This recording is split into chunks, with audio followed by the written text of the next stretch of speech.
we'll start in verse 1 here. Solomon began to build the temple for the Lord in the 480th year after the Israelites came out of the land of Egypt, in the 4th year of his reign over Israel, in the month of Ziv, which is the second month. Now, we're going to do a little bit of background on here, a little bit of homework on here to kind of help kind of understand this, all right? So the reason that the dates are important, because I just kind of, some of this I want to skim through because we have two very large chapters. The dates are given here, and sometimes we read through this and we go like, oh yeah, well that's when he did it. That's great. It was in the 480th year after the Israelites came out of the land of Egypt. Yeah, that makes perfect sense to me. In the 4th year of his reign over Israel in the month of Zib. So glad we know that. Now we have everything in perspective for us. Well, the dating's important for us. We need to know these dates. The dating provided for us in 1 Kings here, verse 1 of chapter 6, gives a dating for the Exodus. That's the important thing about this. It tells us that the Exodus was 480 years prior to this. So the reign of Solomon began, we can figure out from here, in 971 BC, and it ended in 913 BC. So the temple here is begun being built here in 967 BC. That means that the Exodus itself took place in about 447 BC.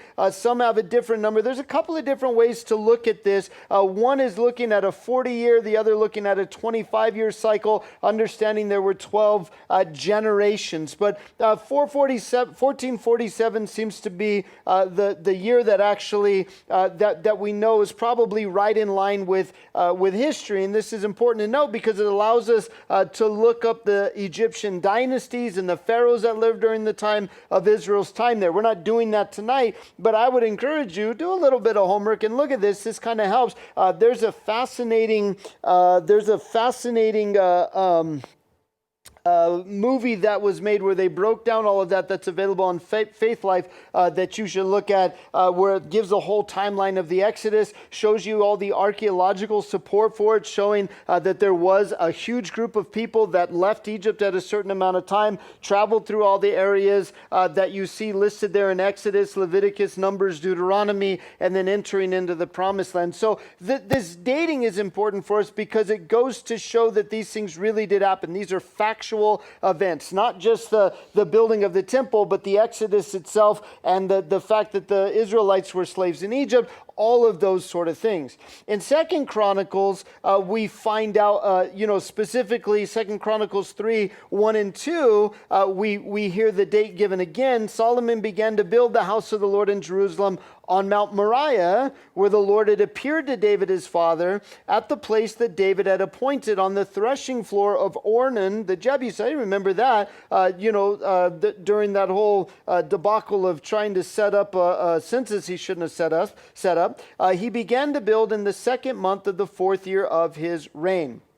So we have this sort of this beginning verse here that just kind of sets the tone for us. That's important for our own personal study. Maybe we'll do a whole study on this some other time. But verse 2 says, the temple that King Solomon built for the Lord was, and here's why we're using this translation tonight, because it simplifies it for us. The temple that King Solomon built for the Lord was 90 feet long, 30 feet wide, 45 feet high. The portico, or the porch, in front of the temple sanctuary was 35 feet long, extending across the temple's width and 15 feet deep. In front of the temple, he also made windows with beveled frames for the temple. Then he built a chambered structure along the temple wall, encircling the walls of the temple. That is the sanctuary and the inner sanctuary. The inner sanctuary being you have the sanctuary where the priests actually perform the duties of the priesthood and offering incense and the table of showbread and where the menorah was that gave off light and all those sort of things. Then you have the inner sanctuary, which would be the holiest place or the holy of holy place. And that's where the Ark of the Covenant would be at. And that's that place where only the chief priest could go in one time a year on the Day of Atonement to go in and to offer the blood of the sacrifice, the atonement sacrifice, on the altar that was in there, or rather around that the ark there.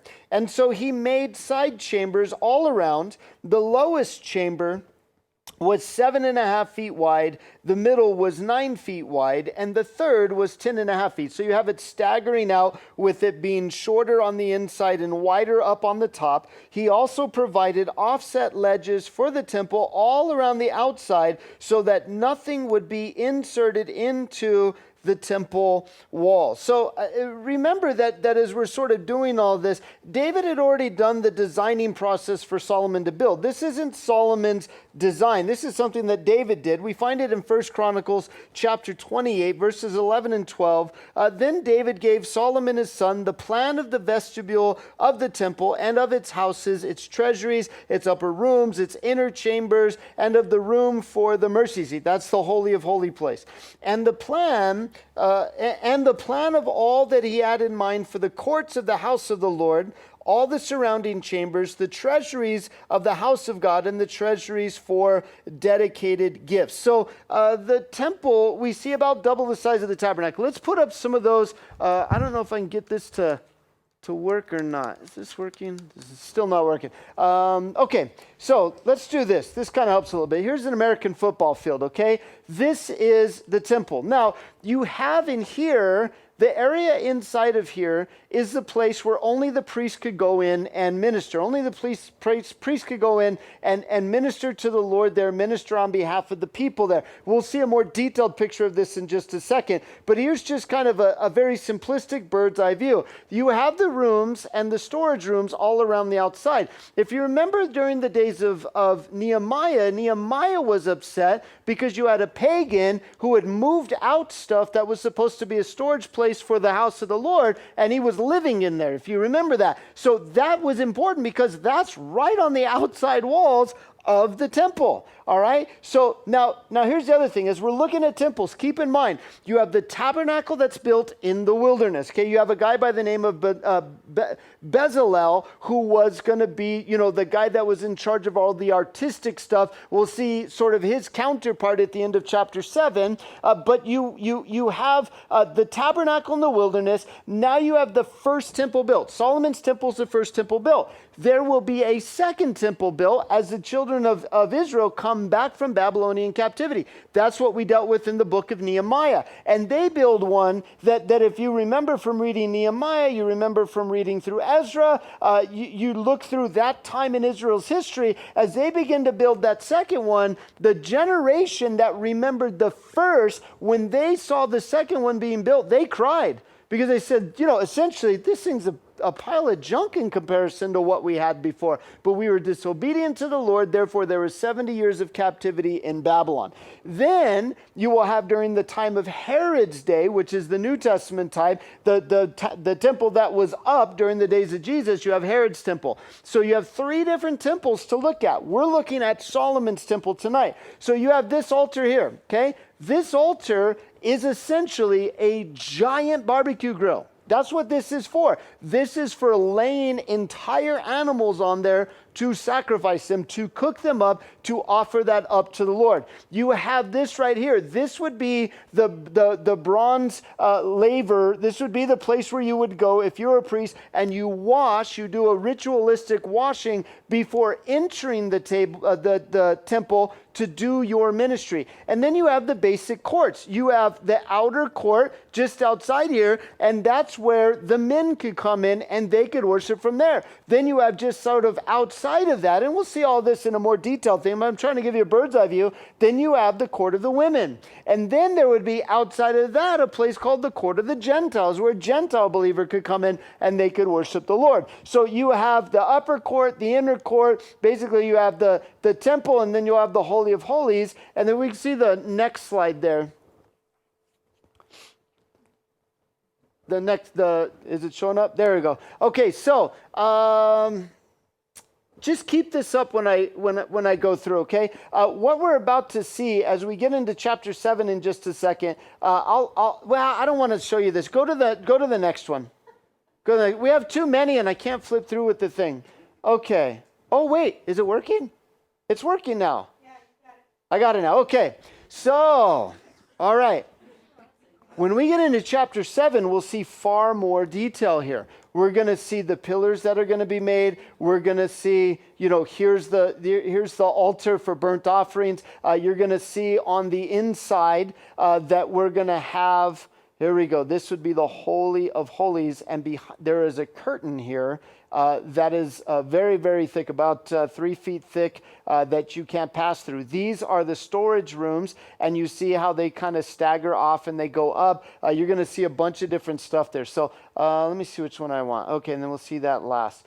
So we'll leave that up for right now as we go through this, because there's just so much stuff here, all right? So picking it up now in verse 7, where we left off, it says, the temple's construction used finished stones cut at the quarry so that no hammer, chisel, or any iron tool was heard in the temple while it was being built. The purpose of this is it's the same idea that goes back to when God told Moses about building altars to begin with. I don't want you profaning this. And in this particular case, what was going on with Solomon as he's following David's lead for him in building this out was, okay, you guys do all of the major cutting out of the stone. And if you remember, we talked about this last week, there's a giant quarry that's actually underneath Jerusalem, a huge quarry, almost the size of Jerusalem, where stones were taken out for the building of the temple and Solomon's home and all of this. And what they did was they would come in and they would chisel the side, chisel, and then on the back side, because they couldn't get chisels down there, they would drill holes and they would put wooden sticks, wooden dowels down in there, and then they would pour water over those dowels so they would expand, and the pressure of the expansion of the wood would cause the stone to pop away. They would then carve all those out, making sure that it was completely flat. Okay, they carved everything there so that all they had to do was bring it and set it up. And if you remember, they were so precise in the carving that you couldn't take out your pocket knife and fit your blade of your pocket knife in between the stones. This is how precise it was. No mortar, no none of that. They cut everything precisely. It seems that the way that this is worded is that there was enough leeway in what they were able to do to sort of polish the stone once they got it there into Jerusalem where they were building it, but the stones themselves were cut perfectly before they ever got there, and then just sort of polished off and then put into their places as they built the temple. So it says the temple's construction used finished stones cut at the quarry so that no hammer, chisel, or any iron tool was heard in the temple while it was being built. The door of the lowest side of the chamber was on the right side of the temple. Right side would be south side. They went up a stairway to the middle chamber, and from the middle to the third, when he finished building the temple, he paneled it with boards and planks of cedar. He built the chambers along, let me put this here so you get kind of a better, well, now I'm locked out again. This thing hates me. Go to the next one for me. Well, one more. That one. Okay. So I want you to pay attention to this area. Okay. While I read through this. The door for the lowest side chamber was on the right side of the temple. They went up a stairway to the middle chamber, and from the middle to the third. When he finished building the temple, he paneled it with boards and planks of cedar. He built the chambers along the entire temple, joined to the temple with cedar beams. Each story was 7.5 feet high. So understand that we're about to see all of this stuff come into play and be super ornate. There's a lot of wood. You remember from last week when we looked at this, King Solomon hired King Hiram of Tyre, and that was the Sidonian people who were known for being the best woodcutters, right? They go and get all of this super expensive, beautiful wood to line the inside with, okay? The inside of the temple, in our brains, we think of it as being stone.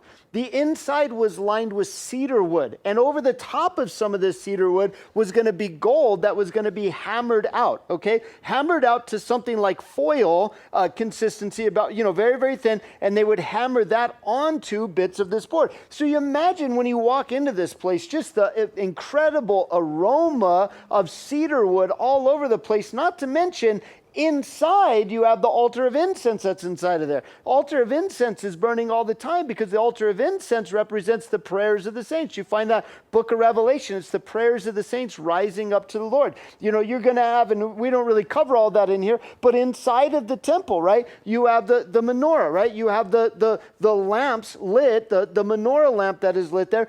And look, that represents Jesus. He is the light of the world. You have you have the table of showbread, which represents that God is there present with his people, that he is there available to his people. The idea of eating in the culture means to share yourself with somebody else, to be one with somebody else. You have the meat that's being roasted on that big barbecue grill there, right? As that is people giving a burnt offering to the Lord, an offering to say, forgive me of my sins, cleanse me of my sins, make me right with you again. I mean, you have all of these things taking place, and all of these things deal with a person's relationship with God. And so you have to have this beautiful temple that matters, because what's going on inside of there matters, right? Jesus hasn't come yet. This is what people know of God. This is how people know how to relate to God, the God who loves them, who saved them, who brought them out of the land of Egypt, who has given them peace on every side,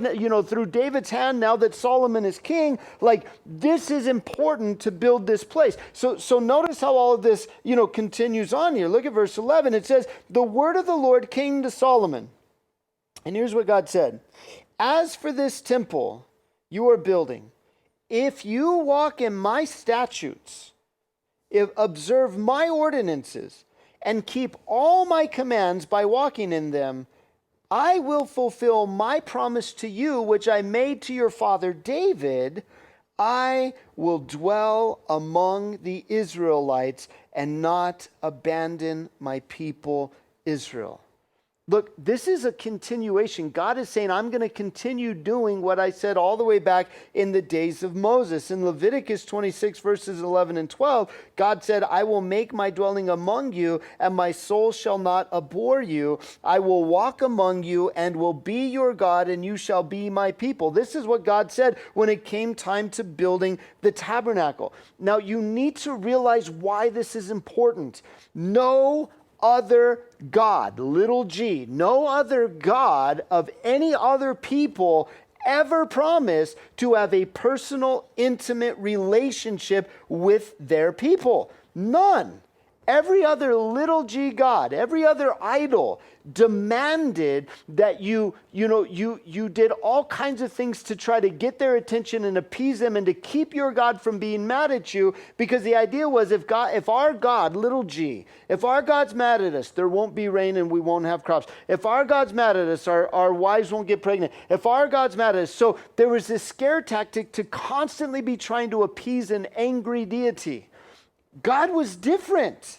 He started with Abraham by calling Abraham separately out of the land where he was from and established a whole people. And with this people was a covenant promise that he would be their God and they would be his people. And God showed this. God established this throughout the patriarchy. Look at how he established this with Abraham, with Isaac, with Jacob. Look at how God established this in Egypt with the children of Israel.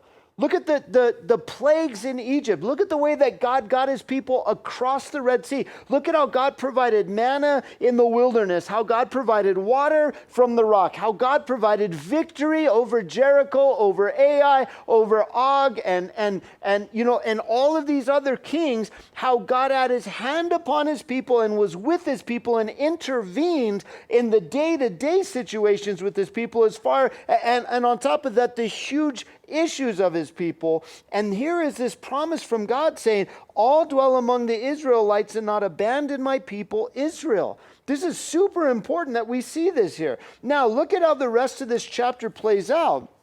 He said, when verse 14, when Solomon finished building the temple, he paneled the interior temple walls with cedar boards. From the temple floor to the surface of the ceiling, he overlaid the interior with wood. He also overlaid the floor with cypress boards. Then he lined 30 feet of the rear of the temple with cedar boards from the floor to the surface of the ceiling, and he built the interior as an inner sanctuary, the most holy place. Again, the place where only the high priest was allowed to go to. That was in here. And it's going to be in here. We'll see all this laid out for us in the next few minutes here, but it's going to be right here where the ark is at. And over the ark, you have the cherubim that are touching wings, one wing touching the other wing, and one wing touching the wall. And those guys are about 15 feet across. And this was the place that the high priest had to come up through here only one time a year and come in and offer the atonement sacrifice there. But this thing is ornate and beautiful. Now, also notice as we read through this, the cedar wood takes the place of the weavings of the tabernacle. In the tabernacle, you have all of this thread that's woven together. You have purple thread, you have red thread, you have blue thread, you have strands of gold that were woven in there, and you have cherubim woven in, and you have pomegranates woven in, you have all these things. Well, in this wood, they're going to carve all that in. They're going to carve it all in. It's going to be glorious. Look at this. It says it says there in verse 17, the temple, that is the sanctuary in front of the most holy place, was 60 feet long. Let's go back one more. Go back one more slide for me.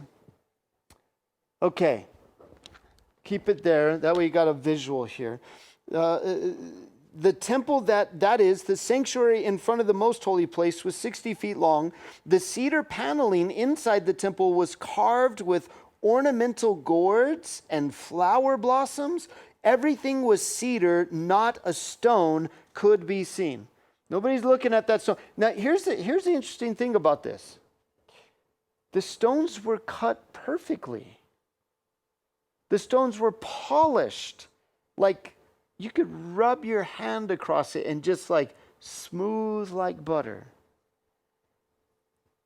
And yet all of that was covered over with the wood because the stones weren't even appropriate. Like, no, it has to be more ornate, more beautiful. God is worthy of more praise than just taking all this time to cut stones perfectly. No.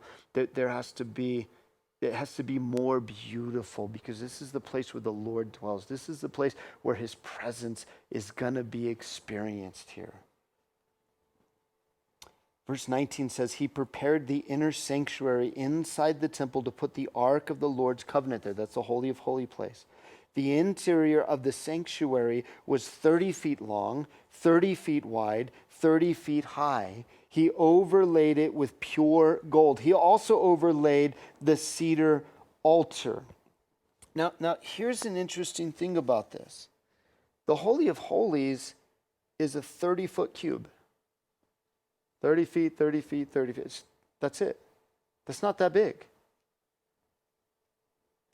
But it wasn't built for the priests to be in there doing their duties. This was, again, a place where only the high priest could go in, only on the Day of Atonement.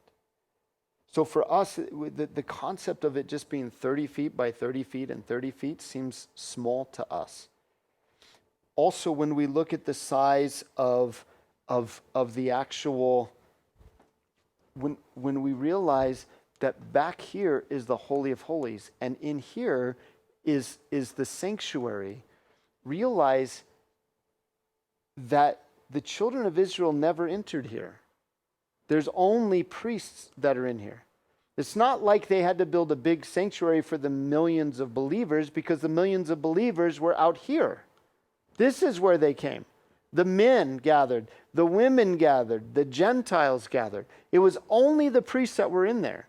So there's not a need for this gigantic structure for that because this is only the place where the priests are to be. This is not a place where you and I would be allowed to go in there at all, okay? So understand that as we're sort of reading through these things here, okay? So then we see here, verse 16. Then he lined 30 feet of the rear of the temple with cedar boards from the floor to the surface of the ceiling, and he built the interior as an inner sanctuary, the most holy place. The temple, that is the sanctuary in front of the most holy place, was 60 feet. The cedar paneling inside the temple was carved with, did we already read that? We read that, didn't we? Okay. Well, there's a lot of stuff here, and I'm not using my regular Bible, so it's easy to lose my place here. Okay, so let's go back to verse 19. He prepared the inner sanctuary inside the temple to put the ark of the Lord's covenant there. Interior of the sanctuary, 30 feet long, 30 feet wide, 30 feet high. He overlaid it with pure gold. He also overlaid the cedar altar. Next, Solomon overlaid the interior of the temple with pure gold and hung gold chains across the front of the inner sanctuary and overlaid it with gold. He also added the gold overlay to the entire temple until everything was completely finished, including the entire altar that belongs to the inner sanctuary, that being the altar that goes inside the Holy of Holy place.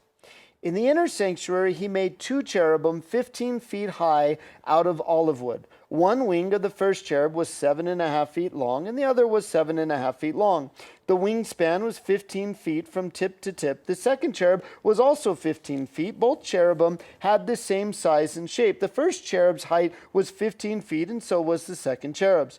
Then he put the cherubim inside the inner temple. Since their wings were spread out, the first one's wing touched one wall, while the second cherub's wing touched the other wall. And in the middle of the temple, their wings were touching, wing to wing.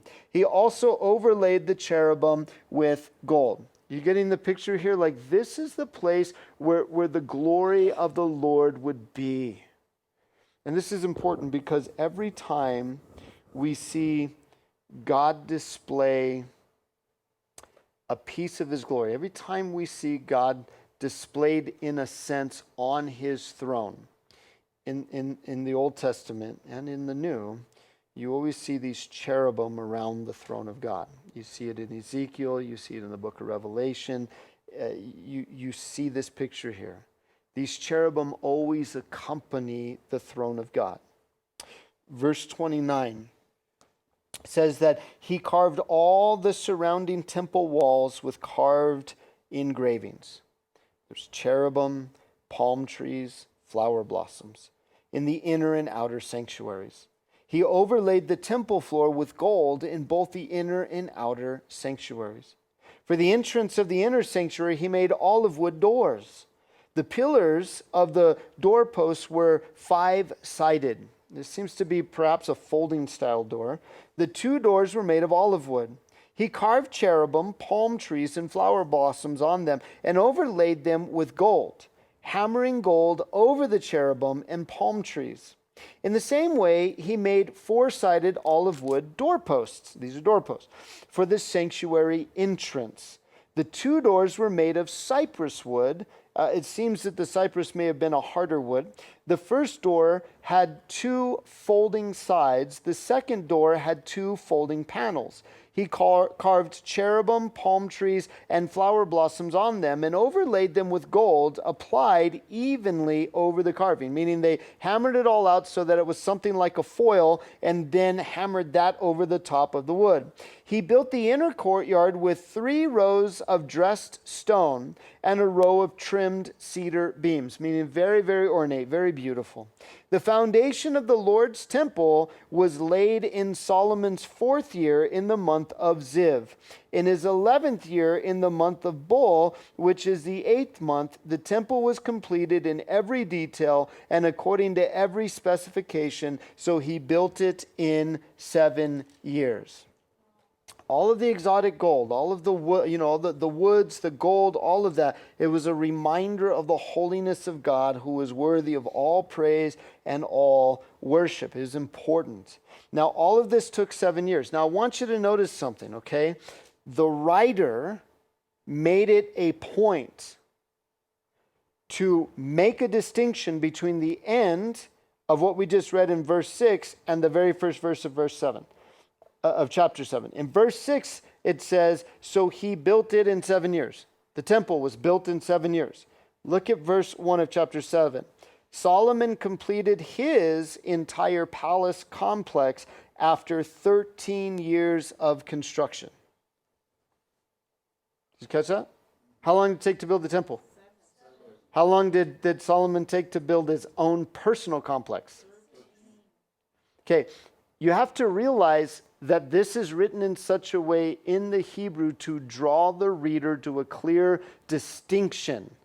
The author wants us to note that Solomon spent almost twice as long building his own house. The author wants us to note that. Now, we're going to go to this one.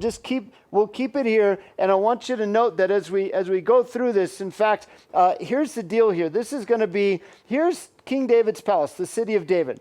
This is the Kidron Valley here, Gihon Spring. All of this is super cool. The King's Guard. I got to go see all of this. The crazy thing is from here to here, it's not that far. You could be standing here and take a rock, and if you played Little League as a kid, you probably could throw it and hit it over here. This is not a large amount of space here, but this is a higher spot. This spot is better for defense. This spot also is high enough that everybody will see the temple. It's important to see the temple of God. But you'll see that the palace is basically parked right next door to the temple. It's a little close for comfort. I don't know why he didn't build a palace down here where his father's house was. He builds it up here, and it's way up top here. Here's the other sad thing. We'll see as we continue reading through here that Solomon allowed his wives to build their own places of worship up here on the same high place.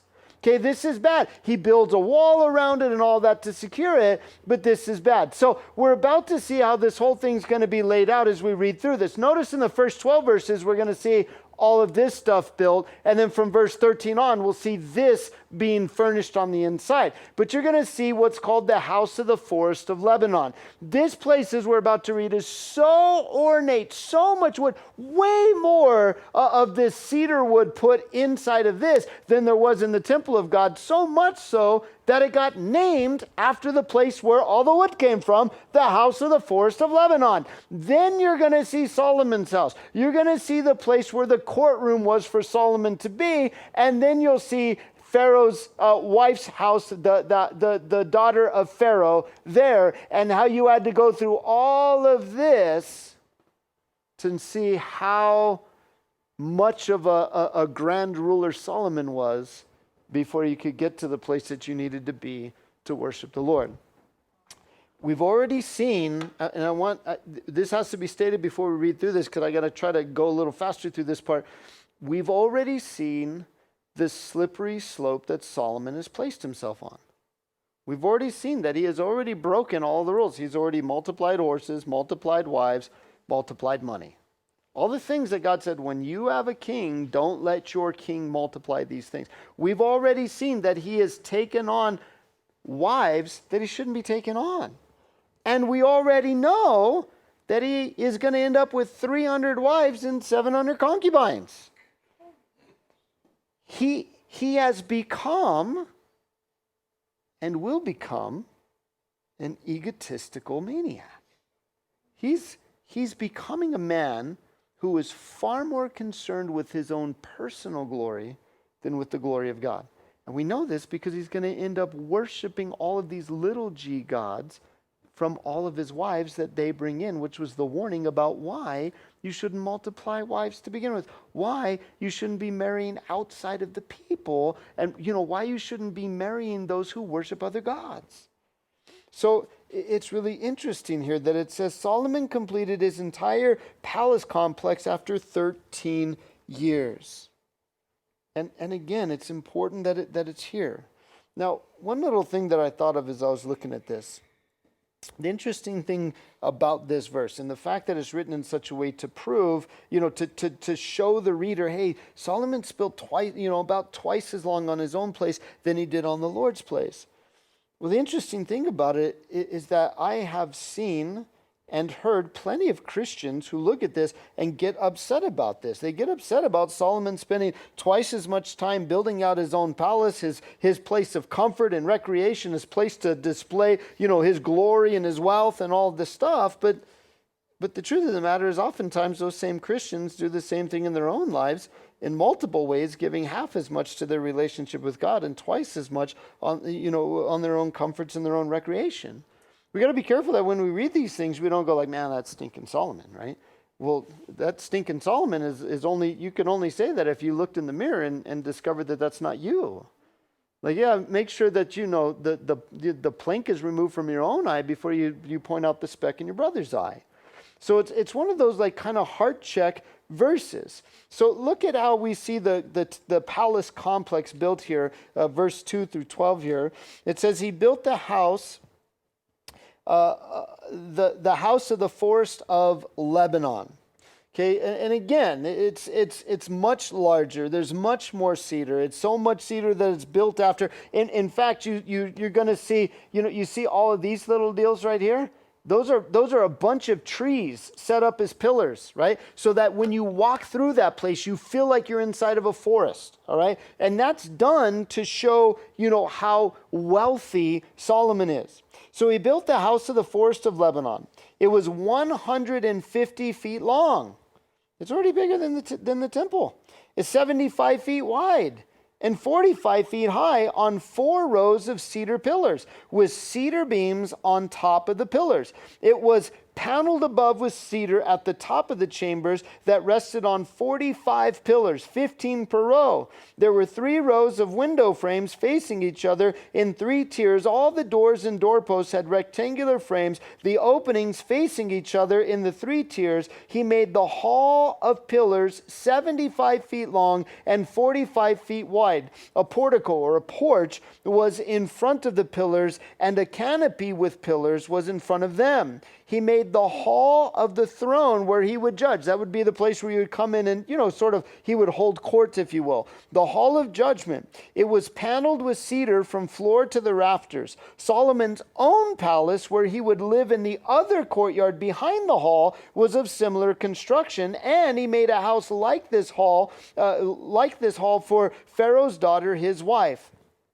All these buildings were of costly, precious, important stones, cut to size and sawed with saws on the inner and outer surfaces, from foundation to coping, and from the outside to the great courtyard. The foundation was made of large, costly stones, 12 and 15 feet long. Above were also costly stones cut to size, as well as cedar wood around the great courtyard, as well as the inner courtyard of the Lord's temple, and the portico of the temple were 3 rows of dressed stone and a row of trimmed cedar beams. The idea here is that Solomon builds his house to sort of match the temple on the outside, though the inside is got much more wood, and the inside of the temple has much more gold, it would seem.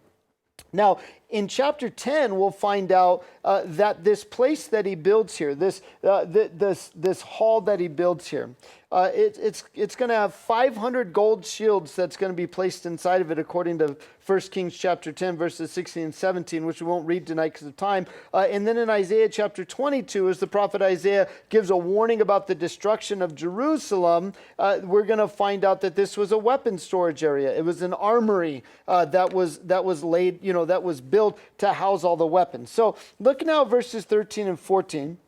It says, King Solomon had Hiram. Now, this is a different Hiram. This is not the same Hiram that was the king of Tyre there. This is Hiram. This guy, his mother was Israelite, was a Jew. His father happened to be from Tyre, a Sidonian. Okay? And this man was the guy that essentially has the same job as Bezalel did in Exodus 31 and in Exodus chapter 35, being the one that it's the same thing is said about them, that they were wise, they were skilled, and therefore they were given the job of making the ornate things for inside the temple. Now that we get into verse 13, we're back in the temple. There's just this little side note, verse 1 through 12, little side note. We're looking at the temple or the complex, personal complex of Solomon and his wife. But now that we're in verse 13 through the end of this chapter, this is all back to the temple and the furnishings on the inside of the temple. So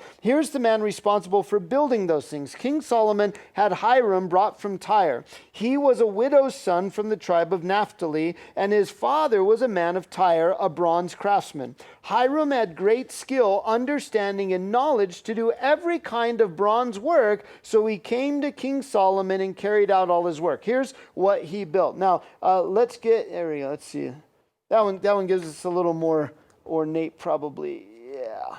That one's a little more ornate. Okay, so here's the deal. Don't get lost as we're reading through these things. As we're reading, you can just look up on the thing there and see these things. So when we look, as we get started here, verses 15 through 20, we're going to see these bronze pillars. Now, when we read these, when Jachin, it means he shall establish. Boaz, in him is strength. The idea of these pillars that we're about to read through here seems to be that they were there as a reminder of God's constant presence with his people, a reminder of God's grace and strength and holiness. That, unfortunately, as amazing as it was to see, was not heeded very often by the king or by his people. The king would have to walk through this daily. The people would be brought up to this place as the priests were offering, worship and sacrifices and all of that. The people would see these pillars. So these would be the pillars. See? Jachin and Boaz. See that? Here's the more expanded view, so you just see Boaz there. Here's the foundation for where the pillar for Jachin would be, that would go up there, but this is all cut out for us to see a little better. So he cast 2 bronze pillars, each 27 feet high and 18 feet in circumference. Yeah. Here's the thing. We look at this picture, right, and we're like, oh, that's neat, but we don't always, see the size of it. It's 27 feet high, 18 feet in circumference. Okay? This is a massive pillar. This is why it's going to be a big deal when all of this stuff is stolen later on, a few generations later. He also made 2 capitals of cast bronze to set on top of the pillars. 7.5 feet was the height of the first capital. Okay? That would be this dude right here. Okay, 7.5 feet was the height of the first capital, 7.5 feet. 7.5 feet was also the height of the second capital. The capitals on top of the pillars had gratings of lattice work, wreaths made of chain work, 7 for the first capital, 7 for the second. Well, since they're 18 feet around, you can imagine there's a whole lot of work that has to be done to make these ornate. Now, he made the pillars with 2 encircling rows of pomegranates on the one grating to cover the capital on top. This is all the ornate work on the top of it, just to make it beautiful. This is 27 feet high. Okay? Like, unless you got binoculars, you're not really even able to see all of this, right? But it's beautiful and ornate because this is God's temple. And remember, this is what David gave to Solomon to build. This wasn't Solomon's idea. Solomon came up with his own idea for his own house and his wife's house and this big court and all this stuff. This is what God gave to David to build out. So, the plans to be built out by Solomon here. So he made the encircling rows of pomegranates on the one grating to cover the capital on top. He did the same for the second capital. And the capitals on top of the pillars in the portico were shaped like lilies, 6 feet high. The capitals on the 2 pillars were also immediately above the rounded surface next to the grating, and 200 pomegranates were in rows encircling each capital. He set up the pillars at the portico of the sanctuary. He set up the right pillar and named it Jachin. He set up the left pillar and named it Boaz. The tops of the pillars were shaped like lilies. Then the work of the pillars was completed. Can you imagine that? Look at how beautiful that was. Look at these. They come up, all the pomegranates. You have lilies there and just like this beautiful ornate structure here. Beautiful ornate structure, And again, you sort of, well, that's okay. I'm locked out. We'll leave it on that one. I don't know why it keeps locking me out, but it doesn't matter. Because we got to kind of get through this because there's a lot of stuff here. So you have this. Okay, so there's that. Now, next is the basin. Okay, that being this big basin. Okay, this basin is where the priests would come and wash before doing ministry.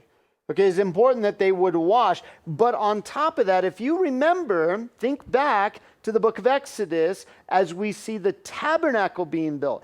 And the laver, the bronze laver that was there for the priests to wash in, do you remember what the inside of that thing was made out of? Do you remember the inside, what it was made out of? It was made out of the mirrors that they got from the Egyptian women. Why? For the same reason that there's water in there, not just to wash in, but what does water do? It brings a reflection. There is this introspection that's necessary for the priest to look at themselves before going in and serving the Lord. There is this time of reflecting and making sure, like, am I right with the Lord before I try to serve God? Okay, that's a big part of this. Now, this is huge though. Okay, the temple now is double the size of the tabernacle. The amount of sacrifices being done and the amount of priests needed for the sacrifices is huge. So this one, way bigger than the one that they had for the tabernacle. Okay, this one, we're going to read here, is going to be 30 feet across. Matter of fact, I think it was more like exactly like 31.76 or something like that. But 30 feet across. Okay, you can have a whole lot of dudes lining up to wash up at a time there, right? It's like, all right, everybody punch the clock, you get in there, wash up. And there's a bunch of guys in there getting washed up, doing their, and then going in. So look, so he made the cast basin 15 feet from brim to brim, perfectly round. So 15, not 30, sorry. It was 7.5 feet high and 45 feet in circumference. There you go, 45 feet in circumference. How do you like that? That's big. That's big, okay? That tells me that there's a lot of washing that needs to be done. There's a lot of work that needs to be done. There's a lot of effort that needs to be put into this.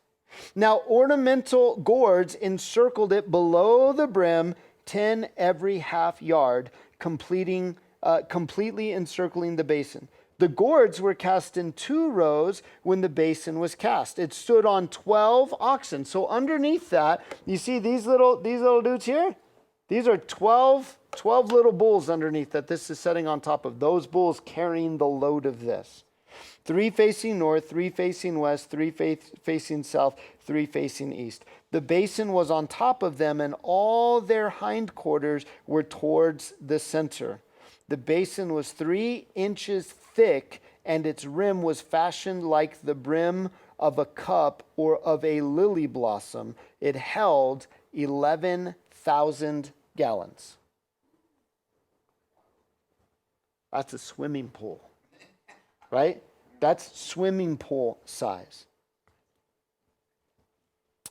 The bronze water carts. These guys. Can you take me to the next one? Okay. Then he made 10 bronze water carts. Each water cart was 6 feet long, 6 feet wide, 4.5 feet high. This was the design of the carts. They had frames. The frames were between the cross pieces, and on the frames between the cross pieces were lions, oxen, and cherubim. On the cross pieces, there was a pedestal above and below the lions and oxen were, above and below the lions and oxen were wreaths of hanging work. Each cart had 4 bronze wheels with bronze axles. Underneath the 4 corners of the basin were cast supports, each next to a wreath. And the water cart's opening inside the crown on top was 18 inches wide. The opening was round, made as a pedestal 27 inches wide. On it were carvings, but their frames were square, not round. There were 4 wheels under the frames, and the wheel axles were part of the water cart. Each wheel was 27 inches tall. That's pretty big. 27-inch tall wheel. The wheels design was similar to that of chariot wheels. Their axles, rims, spokes, and hubs were all of cast metal. 4 supports were at the 4 corners of each water cart. Each support was one piece with the water cart. At the top of the cart was a band 9 inches high encircling it. Also at the top of the cart, its braces and its frames were one piece with it. He engraved cherubim, lions, and palm trees on the plates of its branches and on its frames, wherever each had space with encircling wreaths. In this way, he made the 10 water carts using the same casting dimensions and shapes for all of them. Now, the bronze water carts contained water that was used for rinsing off sacrifices after butchering them, draining the blood and all of those sort of things. Now, notice here. Then he made 10 bronze basins. Okay, that's what's inside of there. We've just read the description only of this cart, okay?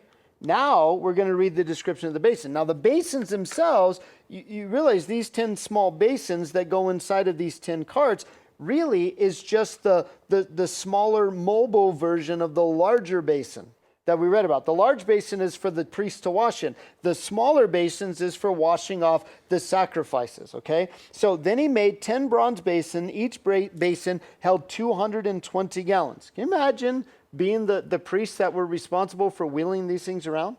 That's 220 gallons of water and who knows how many pounds of bronze, right? Like this was not an easy job. Right? You didn't just you didn't just hook up a rope to it and just pull it around like a little red wagon. Like this is a lot of weight. This is massive.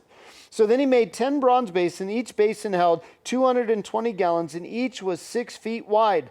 One basin for each of the 10 water carts. He set 5 water carts on the right side of the temple, 5 water carts on the left side of the temple. He put the basin near the right side, the south side of the temple, toward the southeast. Then Hiram made the basins, the shovels, and the sprinkling basins. All of that would be used for cleaning up around the area, cleaning up the altar of burnt offerings and all of those sort of things, okay?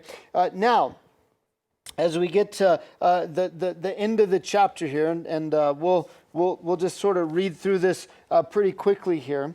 It says, so Hiram finished all the work that he was doing for King Solomon on the Lord's temple. 2 pillars, bowls for the capitals that were on top of the 2 pillars. This is a recap. The 2 gratings for covering both bowls of the capitals that were on top of the pillars. The 400 pomegranates for the 2 gratings. 2 rows of pomegranates for each grating covering both capitals, both on top of the pillars. The 10 water carts, the 10 basins on the water carts, the basin, the 12 oxen underneath the basin, and the pots, shovels, and sprinkling basins. All the utensils that Hiram made for King Solomon at the Lord's temple were made of burnished bronze.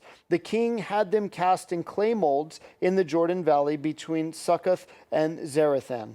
Solomon left all the utensils unweighed because there were so many, the weight of the bronze was not determined. Now, this is written in such a way, this whole unweighed, too much to weigh, all of that, it's written in such a way to stress the abundance of wealth. That Solomon just had so much bronze laying around, who needs to weigh that? There's just a bunch of it.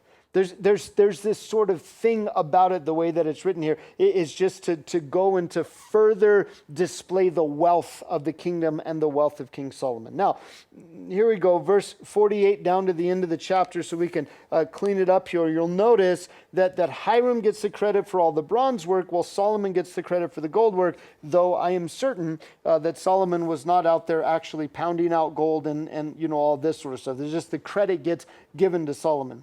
Solomon also made all the equipment in the Lord's temple. This is not to say he personally did, it's that he made sure it was done.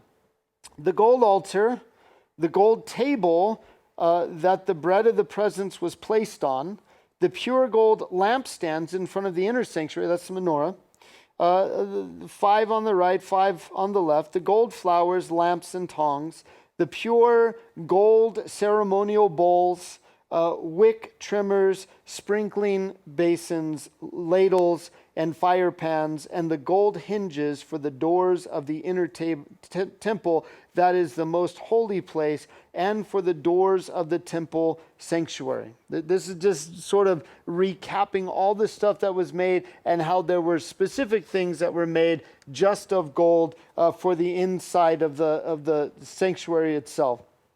So all the work King Solomon did in the Lord's temple was completed.